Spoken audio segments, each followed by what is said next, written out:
concentrates all of one's energy and effort into achieving some goal, attaining and acquiring, or becoming something, a sense of balance may be lost, and oftentimes is lost, in that aspiration, that one-pointedness. In some instances, they're focused that they feel compelled at all cost to bring something into active expression.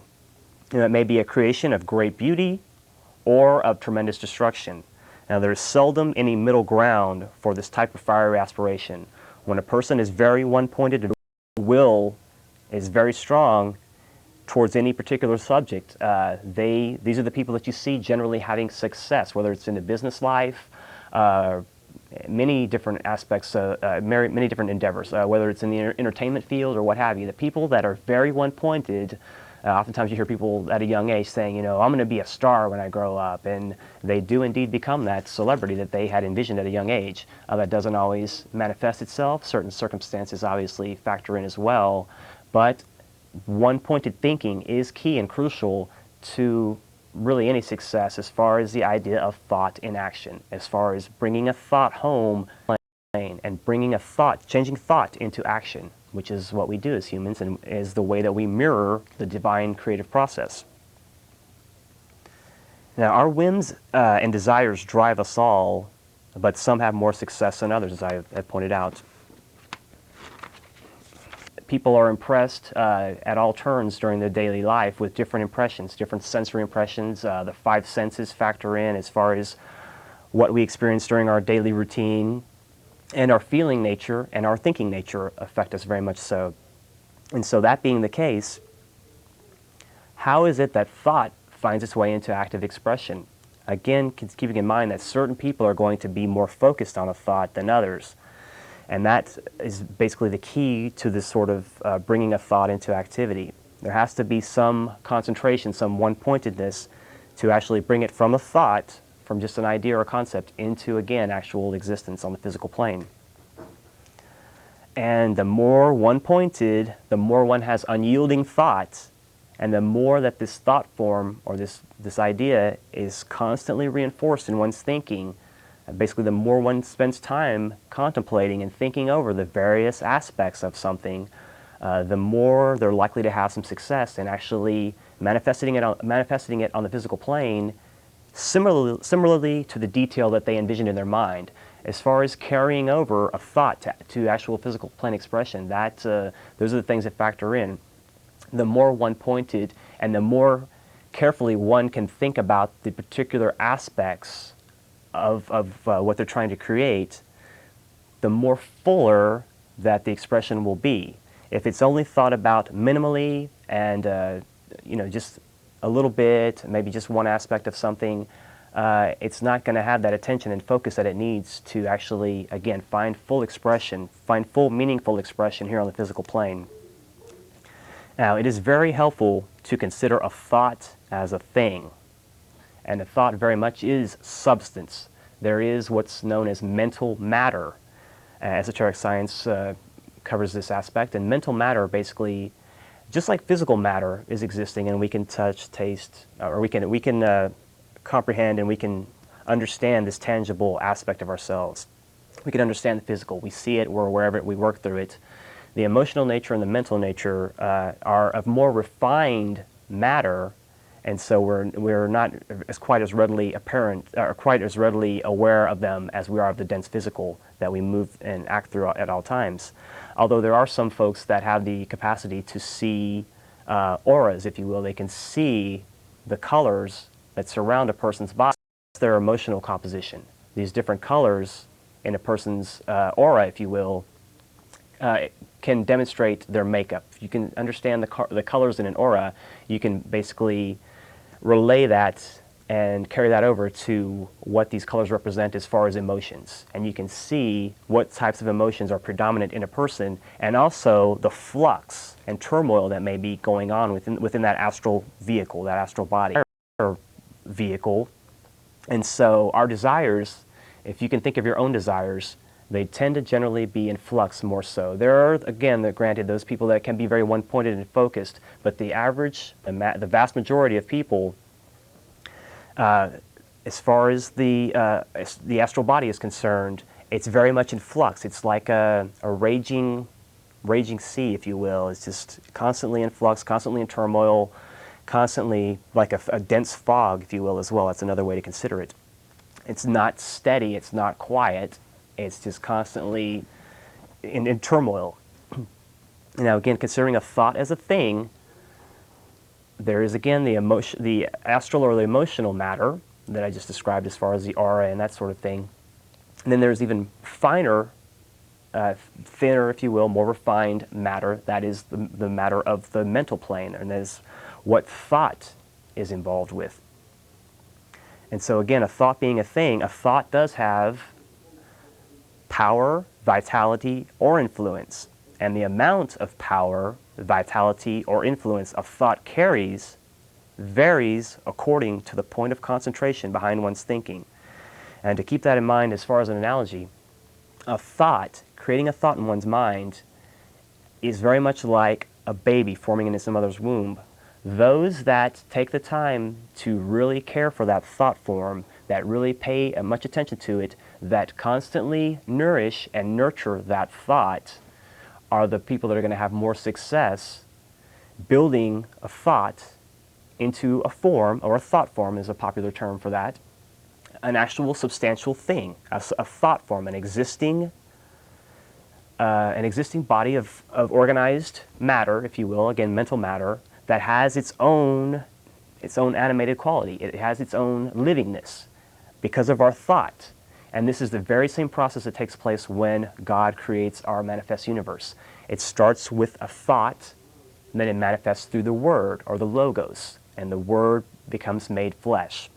And so we see from the thinking aspect to how it's transmuted and translated into a sound or vibration, if you will. That's the more operative scientific term, vibration. And so by virtue of different vibrations, there's going to be different densities. Different states of matter are going to vibrate at different rates, and they're all going to coincide with one another according to natural law.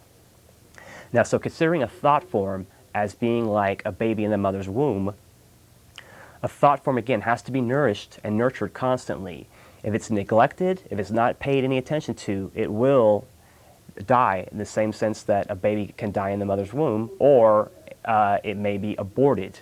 If the person just neglects and just stops feeding it, if you will, inside of their mind, then they will abort that thought form, and it will eventually dissipate and fade away, and it won't have the power of the person's thought. The person's thought is what propels and activates a thought form and keeps it perpetuated. It keeps it intact and keeps it in a position to where it can manifest itself eventually onto the physical plane and make some physical expression and have some influence as a result.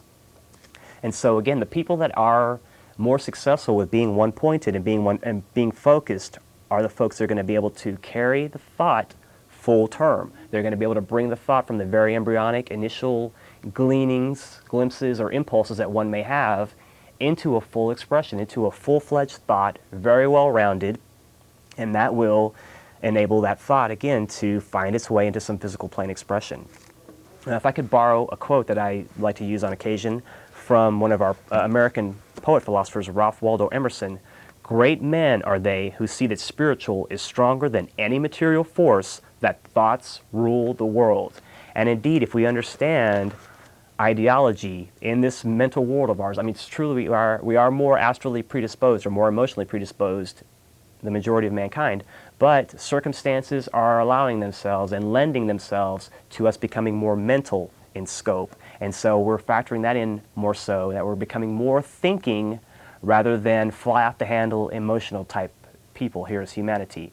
And so you see people being able to be, to check themselves more so, and to not to fly off the handle and not to just be carried along this emotional raging sea that I described and be tossed about on this ocean in that sense, and not have any kind of way to get yourself steering through this. That's the key, is to be able to cut through all of this illusion, miasma, this fog, and to get from the unreal to the real. Now, again, once a thought form exists, it must be nourished in order to survive. If it is neglected, it dies. And so, that being the case, considering that there are 6 billion people on this planet, and we all think, now again, some think more than others, but in spite of any of that, that just, oh, I'm hungry, oh, maybe I'll go see that movie later today, things like that, that are kind of just little quick whims and little practically, meaningless and mundane thoughts that fly through our head. Certainly, everyone has those, but then as a person becomes more evolved and more aware, and thought will become much more important in this person's life. They understand what a thought is, they understand the power of thought, and they can understand how to use, again, thought in action, how to bring a deal or a concept into some physical plane expression. And we find people more so motivated these days. If one could find themselves upon the astral plane in proximity of this thought form of, let's say, Elvis, they could actually converse with this. It would seem to have livingness. It would seem to be, for most intents and purposes, an actual real person, although obviously disembodied if they're on the astral plane, which is the plane that we find ourselves on upon such a definite thought form of Jesus. And to elaborate on that just a little bit, symbolically it's spoken of that Jesus is seated at the right hand of the Father. And many people have that in mind as far as Jesus, and as far as people considering what is Jesus doing these days. Not even further.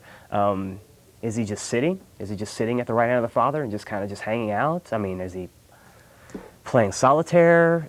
People, all kind of people, many people, I should say, have a thought form of Jesus. And again, it's constantly being fed by our aspirations, our devotions, our love, in some cases hate, depending. Many people are going to have a thought. And so, by virtue of that, so many people constantly feeding this thought form, if you will, it has a livingness or a vitality of its own. And so, we could very well meet an astral composite thought of Elvis. We could, in the same turn, meet an astral composite of Jesus. And it would, according to our impressions of what we feel Jesus is, it would probably very much reflect that. We would likely perceive a very loving, compassionate, benevolent, just exuding love, just pouring out love to an indescribable degree. That's likely what people would perceive of if they could imagine themselves coming into contact with Jesus or Buddha, for that instance. And so these thought forms do exist, and again, as people put their energy and their thoughts and their thinking into it, truly is a thing. It truly is something substantial. It truly has an effect. Very much so, more so than people realize. If people did realize how much thought did affect them personally and their environment, they would really, I would hope, they would make moves to kind of what motivates them in their individual lives. They could work with thought instead of being conditioned by the thoughts of others. Now, getting into the habit of checking oneself during the course of the day allows much insight. If we can start to, in our daily lives, if we can kind of just take a half a second to collect ourselves, maybe take a breath and think, why do I act or feel a certain way in certain situations? Maybe in the work environment or wherever we may be, we find ourselves during our daily routine. We can ask ourselves these at different circumstances. When we find ourselves in a trying position, we can stop and check ourselves. Why do I act or feel a certain way in certain situations? What occupies my thinking during the day? What are the things that irritate or annoy me? Do I let things affect me during the day, or am I able to, and in that sense, do I internalize these things? If somebody comes in to my workplace they've had a bad drive in and they're upset, am I going to let that rub off on me if they have a bad remark for me? Or am I going to internalize that, and am I in turn going to carry that over to the next person I see and go off on them, which is often how that works. It does tend to be a domino effect in that sense. How will I react to that? Or will I just ignore it and brush it off and just realize that, hey, that person probably had a bad drive into work and I should just kind of let it lie and not irritate the situation any more than it already is. Now, my perceptive producer, Chris, just put up a second ago the slate for Man, Know Thyself, which is very adequate because the Greeks had the phrase, man, know thyself, and that is very, very key to this whole concept of checking oneself, being aware of what motivates us in our thinking process during the day. What are these desires that motivate us? what is our, again, what is our motive? What are these desires? And do we have a healthy desire in our lives, or do we have not very healthy desires? We all have to kind of make that assessment. And so when you can begin to understand what you think and why, and when you honestly and impartially assess yourself, and when you realize that the thoughts you think are a direct reflection of who you are, then real progress can be made. The saying, "As a man thinketh in his heart, so he is," conveys that concept. It very much ties into the concept of man, know thyself. In the instance of idle chatter, gossip, insults, these kind of biting, cutting words tend to hang around, and they pollute the air with a negative magnetism. And so they tend to hang around, again, maybe like a fog or something that's very unappealing, unsavory, and it's just not good to be around. People, it will make you feel uncomfortable, in other words, if you're sensitive to that sort of thing. And so, that being the case, idle chatter, gossip, or insults do tend to hang around and pollute the air with a negative magnetism. And they actually form a part of our environment if we indulge in these types of practices. And for a more severe analogy would be having a hateful thought. If we have hate in our hearts towards someone and we wish them ill will, we send hateful thoughts their way, then we are going to receive back what we send out. And again, if we have hate for others in our heart, the hateful thoughts come back to us full force, very much like a boomerang, and what we send out tends to come home to roost with us. And folks will find that if they care to think about it a bit, if they are constantly consumed with thinking hateful thoughts towards other people, that is going to be their makeup. They're going to be consumed with hate, and they're going to be hateful, malicious, very unhappy people, and that will be very evident by their expression.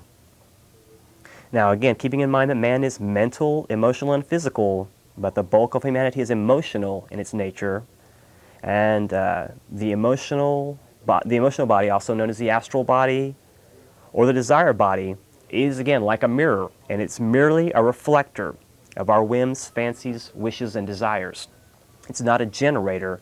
It just merely mirrors our thoughts and our desires in its aspect. And so again, if a desire is selfish and materialistic, then the person is said to be centered below the diaphragm, esoterically speaking. And this is a part of man that we have in common with the animals. This is a place of our lower appetites. This is an aspect of the fight or flight instinct, and also our instinct towards self-preservation that finds its seat here in this lower aspect of ourselves. Excuse me. Now, if this is our focus, then this is what is reflected from our astral bodies. This is the vibe that we put out that others may pick up on. Now, a similar magnetic response will cause people to be attracted, and the idea of like attracts like does tend to factor in that respect. And a conflicting magnetic response will repel someone, or someone may rub you the wrong way, or you just may have an uneasy feeling about being around a certain person if you feel like they're throwing out a vibe. And certainly, again, some people are going to be more aware or sensitive, if you will, to those sorts of things. Some people go around just oblivious to that sort of thing, and they're unaware of it. And it really kind of depends, again, on the focus in each individual as to where our focus lies. If we're focused below the diaphragm in the lower appetites and the animal aspect of ourselves, then it probably won't bother us as much. But the more we refine ourselves, and the more through our individual effort that we seek to move our energy into our higher spiritual aspect of ourselves, the more so that we will become more sensitive and aware of these types of things, and you tend to feel more uncomfortable around people that are very angry and aggro. You just tend to not. I mean, normally you're not going to want to be around them anyway. But as levels of awareness and sensitivity increase, it's more and more displeasant and uncomfortable. Or you'll want to do something to try to alleviate to some degree, to try to kind of smooth things over. Now, keeping in mind the idea of the astral body. There's nothing that originates really in the astral body either. Everything originates in mind as far as that is concerned, and the quality of mind is dual or twofold. There's the lower concrete mind, and there's the the lower concrete mind is the aspect of mind that, we think, oh, we're hungry, I want to go to the store. It's the aspect that controls our motor mechanisms, it controls our movement. The lower aspect of mind, even though it is a thinking, it's more tied in with the desires for the lower appetites and tied in more so with desires for the physical plane. By the same token, the higher abstract mind, because again, mind is twofold, is more concerned with our aspirations, our highest ideals, our longing for a return to divinity, our desire for creative expression, our desire to co-create with the divine. These are the kinds of aspirations and things that well up from our higher emotion, or higher mental aspect, the abstract mind. And so that being the case, the thought is going to originate, again, either in the lower concrete or the higher abstract mind, and it's going to immediately find its way into our emotional aspect, and then we're going to proceed from that point.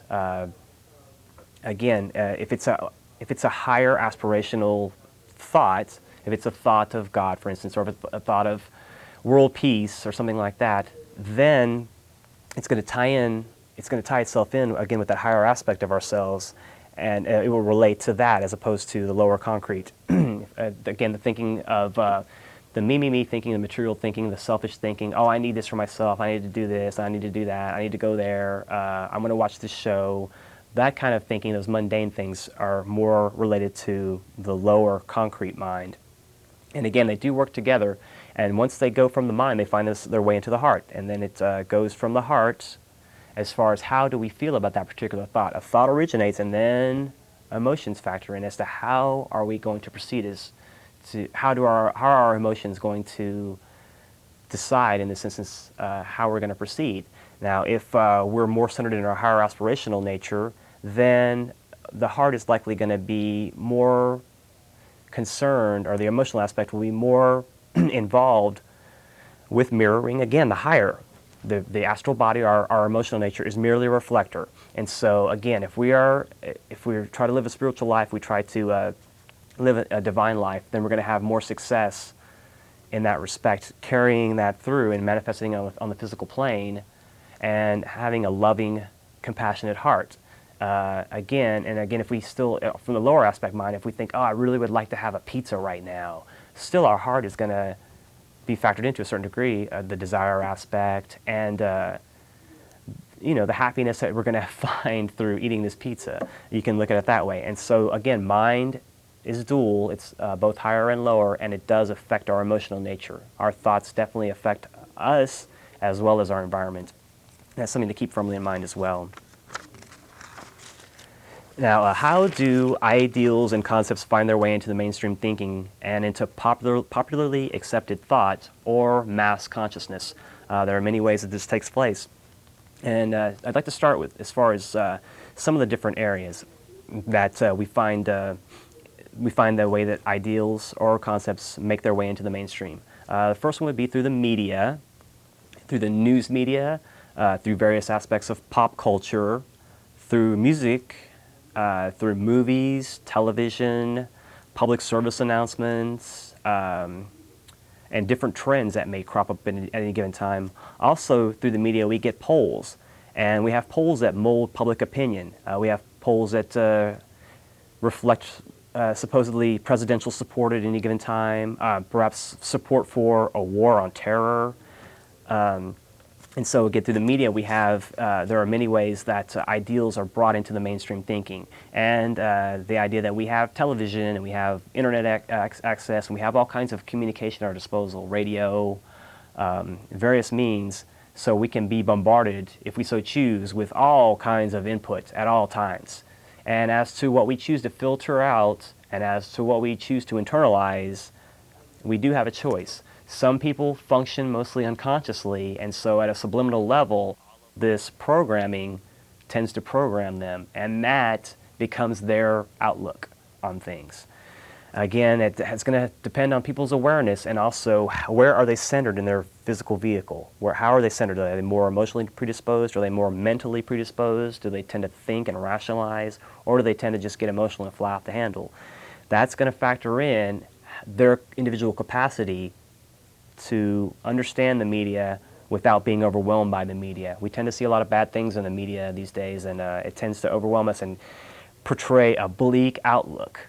And so many people have the perception that things are bad, that there's a lot of negativity out there, which, you know, certainly there is, but to have the discerning, discriminating sense of mind to be able to understand, that is very much the key. To be able to, again, discern and discriminate between the real and the unreal. And that does take time, and it does, the more one has a spiritual understanding, awakening, awareness, the more success one will have in their lives with understanding these things.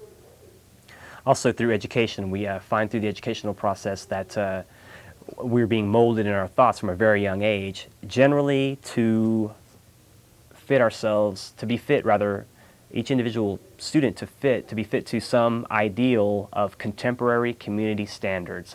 What that some self-appointed people in that community feel is the ideal that represents the mainstream of that community. You know, everybody should more or less act, think, talk, behave in a certain way. If you think outside of that parameter, then you may be labeled as a troublemaker, any number of things. You know, you're going to be a non-desirable person if you don't, you know, step in line with the rest of the society. And again, with our social mores, what we deem as right or unright, inappropriate at any given time, also is dictated to us largely through these so-called contemporary community standards.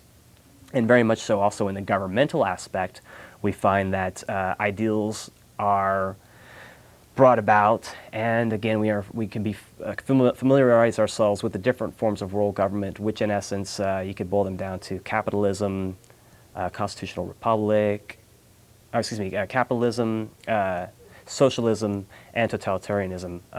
The capitalism that we have in our United States is supposed to be founded upon a constitutional republic, although it's kind of gotten away from that, as many people are aware.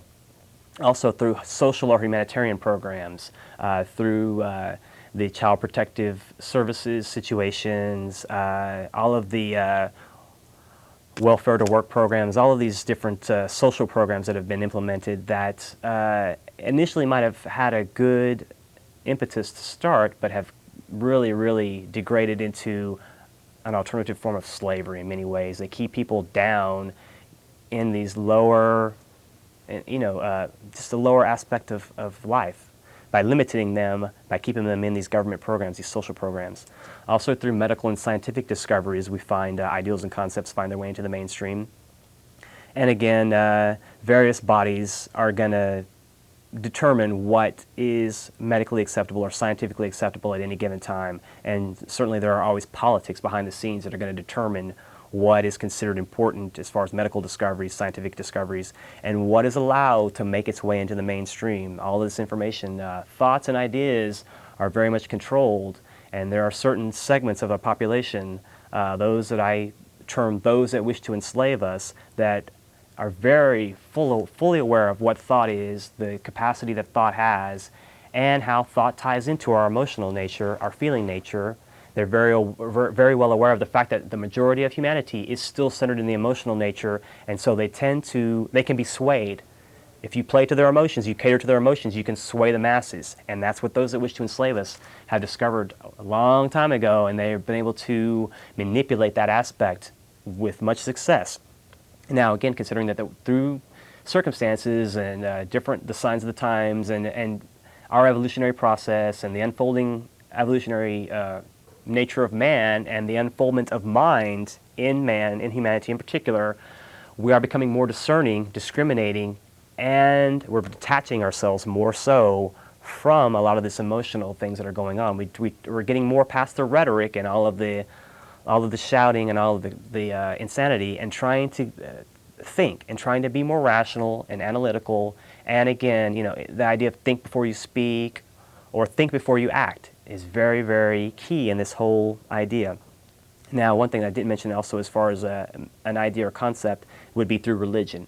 And that obviously is very well, it's pretty well documented as far as different manipulations that have gone on through the different religious factions. Again, if there's an idea or a concept that's going to be impressed upon the mainstream, the public consciousness, there are always going to be those that see it coming and that are going to try to either apprehend it or to bring it out into fuller expression. So you're always going to have this jockeying where some people are trying to hold back an idea. They want to stop it from reaching the mainstream expression, or some people are trying to bring it into the forefront, and they're trying to bring it out. They're trying to enlighten the masses as much as possible, and trying to encourage people to think for themselves, to bring something out, a piece of information out that hopefully the average person can take it and have some use out of it, bring some use out of this information in their own lives.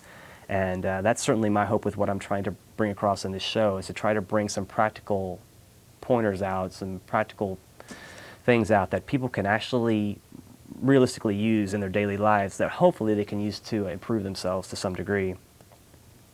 Now again, considering that there are those that wish to enslave us, and they've hijacked a lot of these institutions that I've talked about, whether it's education, government, religion, the media, and they've attempted to carry out an agenda which permeates and pervades all areas of human endeavor. They seek to make issues emotionally charged and to instill fear and promote dissension and unrest. And our increasing mental predisposition is causing many changes. And so we see, as a result of this, of the mind being more so coming into the fore, that the old rules don't necessarily apply as adequately as they used to. And so those that wish to enslave us are having to really scramble and jockey, and they're having a really reactionary response, and they're going into big-time spin campaigns to try to manage a lot of information that's coming out, and in particular, also as a damage control, very much as damage control. And in particular, I'm discussing in particular September 11th, and I've just talked about that previously here and there on different shows, but it's a good point to touch upon, especially now, since we do find that there is this unraveling going on, that people in the mainstream are being more concerned about the events of 9/11. Whereas in the past, it would have taken several years for this amount of information to permeate the mainstream thinking. Nowadays, in this information war, if you will, that's very much in opposition to this war on terrorism, we find people more enlightened and aware of what's going on. And so we find those that wish to enslave us are having to react. They're having to really, really work at a fever pitch to counter what's going on. And so with in particular, the 9/11 incident, the example of the documentaries that have come out very quickly, very highly polished, well put together documentaries that came out almost instantly, that really, really laid it out and really hit home to, that could really express to the mainstream person in the streets all the way up to the thinking person and get them thinking, get them trying to question and contemplate what's going on. And that would be in the instance of the Illuminati 911 that Anthony J. Hilder produced recently, and also Alex Jones and the 911 Road to Tyranny.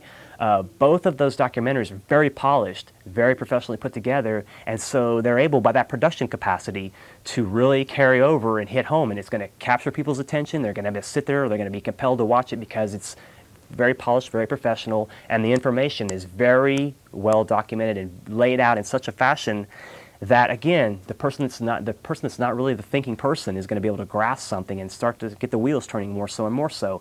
And we see that public opinion expressed in the polls is not accurate in relation to what is really going on in people's minds. What the person in the street is thinking generally does not coincide with what these polls say. And so that's just one further way that we have of being manipulated by the media through polls and things like that. People say, oh, 80% of the people support Bush. Oh, 80% of the people support a war on terror. If you go out and conduct your own poll, go down to anywhere, any public place, and start asking people, how do you feel about it? What's your opinion? And start taking the numbers and do your own relative comparison. You're going to find by far, and certainly maybe the poll is not scientific, as they say, you know, they're not scientific results. I really wonder, what are the scientific results of any poll? That's really something that's always I've had a question about. And so again, if you were to do your own poll, you would see that maybe the president is not so popular, maybe this war on terrorism is not so popular, maybe we're not ready to go over to wherever to further spread ourselves out into further conflict. People really No one really truly wants conflict. Maybe there are a handful, but the bulk of the majority of people do not want conflict. They don't want conflict in their own life. They want things to go easygoing, peaceful, relaxed. They don't want a lot of turmoil in their lives. So why do we want turmoil on a world scale? Certainly that's reflective of our emotional nature, and that there is that turmoil. And we are trying to get past the emotional aspect and become more mental. And so right now there's a battle, and we're fighting ourselves very much so. But we can see how the information war and how the mental aspect is coming out and is predominating and is causing the astral to follow and to fall in line with the thinking of the public opinion and mass consciousness. And so I would like to grab a couple calls and see what's going on this evening. Hello, caller. Hello. Hi, how are you? Fine, and yourself? Good. I just caught you on TV talking about thought in action. Are you talking about how what we think comes to what we call so-called reality? Is that what the topic is? Yes, it is. So I heard you talking about something about how everybody thinks doing a certain way. Would you consider that as collective consciousness, maybe? Yes, I would. Something very much like so. that, somewhere around there. Yes. So in a sense, would you? I believe in all this that you're talking about. I mean, I'm into metaphysics, way of life, or somewhere around there anyway. So would you agree with me when I say that whatever you think, when you think something, you create your own style of living, the way you live? Is that more or less what you're saying? Very much so. And if people could only realize that in their own individual lives, they could bring a much more beautiful expression in their own individual lives by just being aware of those things, kicking out the negative thinking that they may have. Right. Try to keep their thinking, clean, pure, what have you. Get past the hatefulness, get past the political correctness, get past all of these things that keep us divided, and look for common ground. There's so much common ground. In this America of all places, we're a melting pot. We've got so many different people from all over that have come here, and we can really seek common ground, or we can also accentuate the differences and say, oh, well, you're like this and I'm like this. We're all here together, and we're all, basically we all want the same peaceful death, to quote an acquaintance of mine. We all want that non-complicated life for the most part. Some people do like turmoil, they like a lot of craziness, and they like things like that. But mostly I think people want a calm life. And I would say through a study of esoteric science or metaphysical studies, you can bring that into your own life. And you can bring it over in many ways, whether it's through a religious dispensation. There are many ways that people can find bring peace into their lives. Right. But I do firmly believe that a thought is a thing, and that as a man thinketh in his heart, so he is, as is expressed in the Christian Bible. Do you have any further comments to add? Well, I just want to suggest for any other viewers that are watching this show right now, there's a trilogy of books called Conversations with God. I've heard of them before. It might be able to open up a lot of minds out there. I read all three already, and it's just unbelievable what you read on the book. It's by Neil Donald Walsh, and that's pretty much all I had to say. I mean, I'm with you in everything that you say. I don't have really anybody here that I can talk about this a lot. I mean, the people that I talk to, they only. I'm the same way, brother. My close group of friends, they don't really have much of an interest in this kind of stuff, and so I can't really rub elbows and chat with my close friends about these kind of things as much as I'd like to. But you will find people. We host philosophical meetings, myself and another Access host, Jeff Contreras, for the show Therefore I Am, every third Wednesday of the month at a place called Opal Divines, which is 700 West 6th Street, and that's from 8 o'clock on every third Wednesday, which is this month would be the 19th. You're more than welcome to come down and express your opinions, and you might find some people that are like-minded as well. Oh, well, I appreciate your time, man. Okay, thank you. Have a nice evening. You too. Hello, caller. Hello, caller. Hello? Hi, how are you? Hello? Yes, you're on the air. Go ahead. Do you suck cock for a living? Only on weekends. Thank you. I hate that. Is that my TV? Hold up, brother. You're almost on. Wait a second. Okay, you're on. Go ahead. How you been doing, man? Good, yourself? Pretty good. I had to do some catching up, knowledge seeking for some things that I missed like about a couple of months ago. Basically on the planet of the Baru. I just want to know your opinion on that. Okay, And, that's an interesting concept, and I really have not studied maybe as much as I should on it.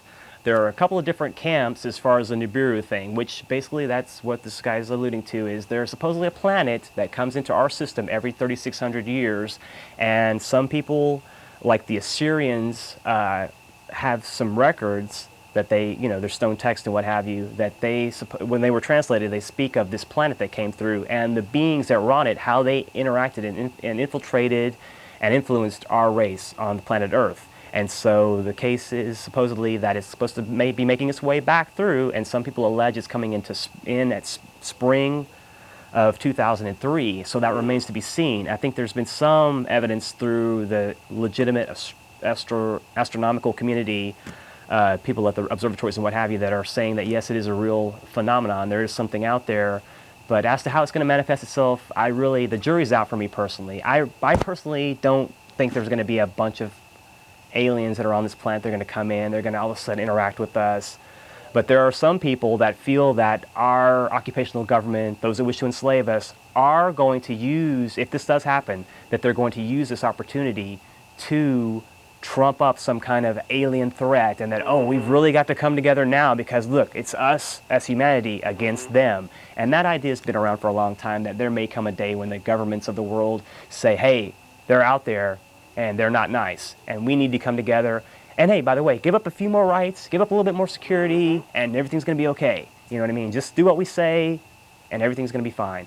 And so you find that with the war on terror too. You find, just watch out for the talking heads as far as them trying to throw something at you and sell you something. Use your own discrimination, use your own intuition, use your own God-given ability to, you know, to find your way, to filter through those things. I have one last question before you go. Go ahead. If you recall, like about, I think 7 months ago, you know, there was the incident that was on Antarctica.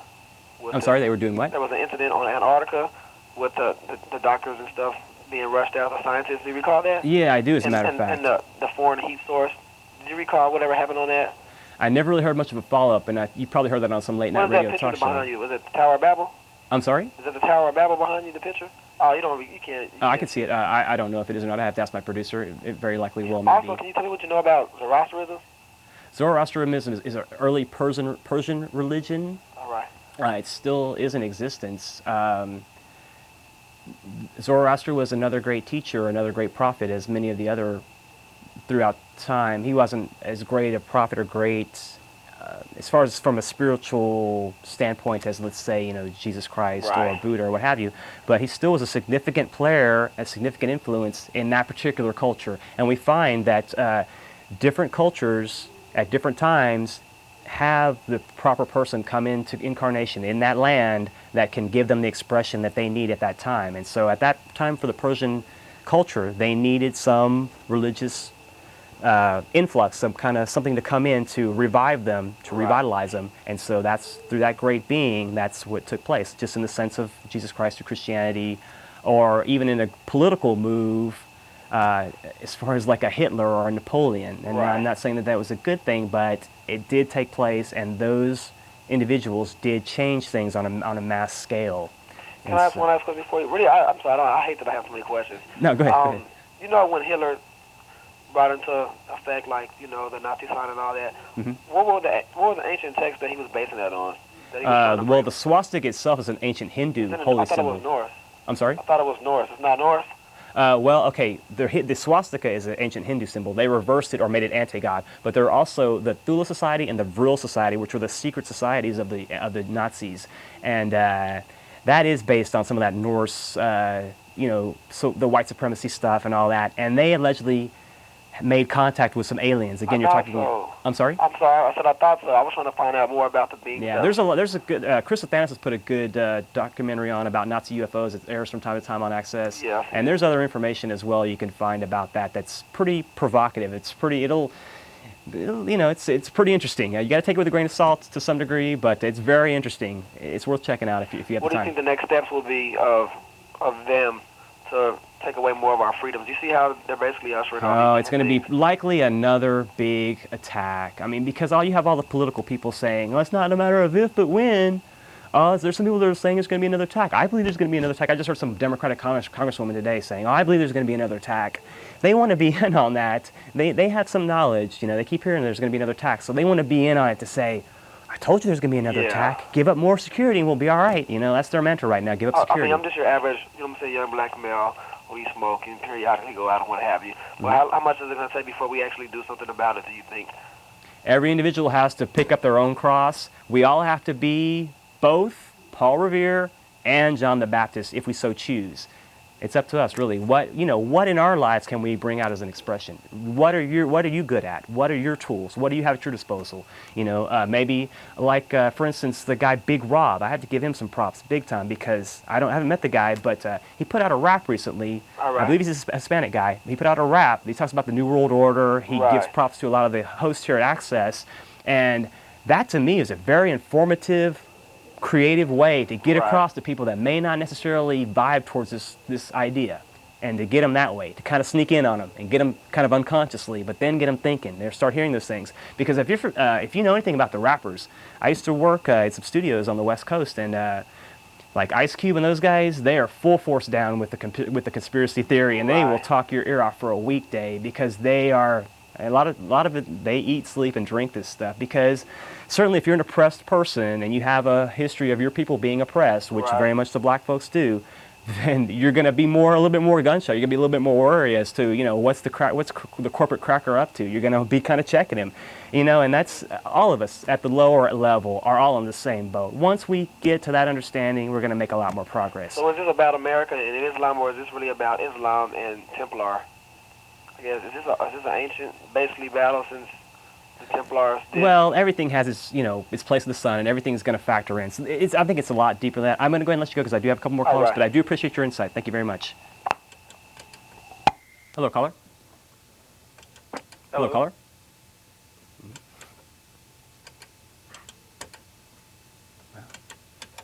Hello, caller. Hello. Hi, are you there? Hello. Hi, how's it going? Good, Hey, yourself? how are you? Whoops, I think I have two folks on. Excuse me, 1 second. Hello? Hello? Okay, go ahead. Hello?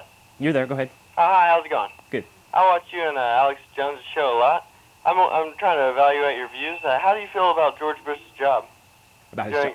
About the whole 9/11 case? Well, my personal opinion on it is that he's just playing his role in the larger picture behind the scenes. He is merely a puppet, if you will, in my estimation, for those that I term those that wish to enslave us. Again, these are mostly people that are unseen, that have been able to amass power through bloodlines and through the aristocracy and the monarchies of the world for a long time. And so they're kind of laying behind the scenes, but yet they've had all this time, and they had to start early on when mankind did not have the access to communication and was relatively ignorant aside from what they were doled out by their masters, if you will. And so they were limited back then. And so the upper echelon always had an advantage from way back when. They've been able to keep it, and they've been able to amass power and hold on to it. What about now? I mean, how do you think he's been? Well, I don't really like to give my personal opinion too much on this, but I don't really care for George Bush. And when I hear him speak, for instance, like Bill Clinton, I feel like was a much better actor than George Bush and his political people around him. And so when I hear Bush talk, it kind of creeps me out. It just kind of gives me the willies, it gives me the heebie-jeebies, and it just kind of creeps me out. Well, what if he stuck his nuts in your mouth? Okay, that would not help one bit. Thank you for your insight. Okay, don't seem to have any calls on board right now. I'm going to go ahead and elaborate a little bit more on that. I appreciate you folks calling, but it would really be nice if we could get thought in action with the pranksters. You pranksters out there that call my show are so unimaginative, so bland, so boring that I question a lot of things. Like, why are you even watching my show? Wouldn't you rather be out doing something mindless? Now, if I am able to get across to people at some level, that's wonderful. But if you're going to call and prank my show, if you're going to call and prank any of these shows, use some creativity, please. Make it interesting. Don't just be boring and bland and use a curse word. That's the lowest common denominator, and that shows where you are, who you are, where your thinking is at, and your level. And so if that's your level, I'd rather not sink down to that level. Whatever. Hello Caller? there. Hi, how are you? Yes. Let's see, about those who wish to enslave us. Sure. And to enlighten those out there, in your Google search, type Georgia Guidestones. And about the Georgia Guidestones, what do you know about it? Georgia? Is in the state of Georgia? Yeah, Georgian or Georgia Guidestones. You can type it in your search engine. I'm going to have to do some research because I can't say that I've heard of that. Has that something to do with some man-made construction? Yeah, it has. It's an Illuminati, kind considered an American Stonehenge in Georgia. You know what? That is sounding a little bit familiar to me now that you mention it. And it's in many languages. Okay. And on the first line, the first of their so-called 10 Commandments, it says to maintain the world population to 500 million. Oh, you know what? That's sounding more familiar to me now that I think about it. Yeah, I think I have heard something about that because I've heard it tied into the globalists. That's true. You know, anything like that, very much so. Those who wish to enslave us use symbolism, and when you can become a student of symbolism, you can see and anticipate where they're going. That's why in Alex Jones or people like that seem to be ultra perceptive, they're able to read through the symbolism and see the trends, and so they can follow through and make the logical conclusion as to what the next step is going to be. Now, these people also, through their use of symbolism and through just their brashness and they're just so bold. They tend to brag a lot. They tend to, you know, they want to rub it in your face in many ways. Yeah, and Alex hasn't mentioned about the Georgia Guidestones that I can recall, and not only that, but I think this ties into Prince Philip, how he wants to come back as a deadly virus to eliminate world population. Yeah, that's a real noble concept. I don't know. Again, these people at the highest levels, again, thought in action. The people at the highest levels, in many instances, are wishing very evil and hateful things upon the mass of humanity. That's going to come right back at them, I promise you. Yeah, and for those that want to search it, there's a space between Georgia and Guidestones in your Google Georgia search. Space Guidestones. Well, I appreciate your call. I appreciate your insight on that. I'm going to have to let you go because I don't have much time, but thank you very much. Appreciate that. Okay, thanks everybody for taking the time to view this evening. I would like to encourage everybody to stay tuned for Chris Athanas and the Reality Expander TV show coming up next on the same channel. I'd like to thank my producer Chris for commanding the helm of the Starship Esoterica, and I would like to encourage everybody to check us out every Tuesday. We're here live from 8 to 9 p.m. on Channel 10, and if you're interested in the philosophical meetings or other like-minded shows, check out Access Television. There's a lot going on here. There's a lot of good information and a lot of information that can be used and be applied in a practical manner so that we can improve our lives and improve this whole condition. Thanks, Austin. Appreciate it. Have a nice evening.